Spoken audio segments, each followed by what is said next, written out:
Thank you, Chairman. I am experiencing this hearing, and I'm struggling whether I respond or launch into this question as a legislator or from the perspective of a woman of faith, because I cannot, it's very difficult to sit here and listen to arguments in the long history of this country of using scripture and weaponizing and abusing scripture to justify bigotry.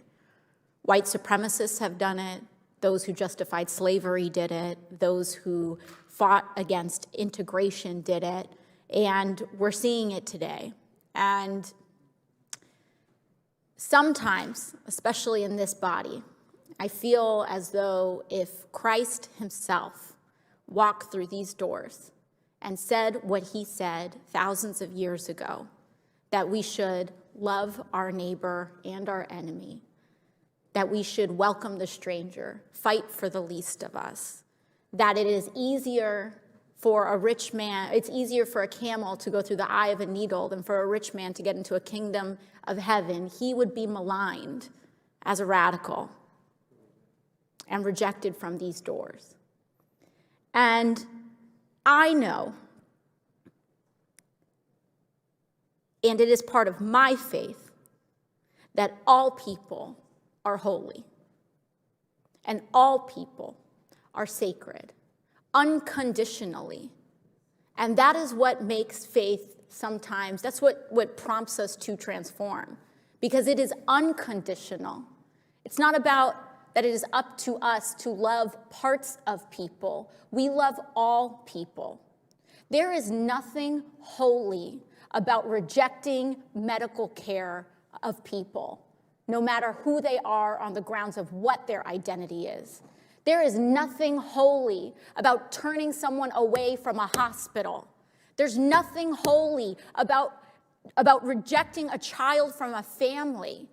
There's nothing holy about writing discrimination into the law. And I am tired of communities of faith being weaponized and being mischaracterized because the only time religious freedom is invoked is in the name of bigotry and discrimination. I'm tired of it.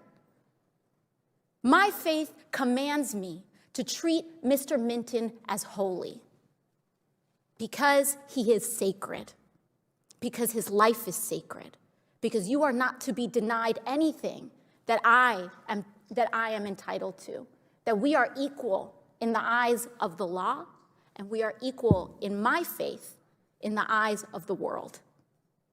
And so I just have to get that out ahead of time, because it is deeply disturbing, not just what is happening here, but what this administration is advancing is the idea that religion and faith is about exclusion. It is not up to us. It is not up to us to deny medical care. It is up to us to feed the hungry, to clothe the poor, to protect children, and to love all people as ourselves.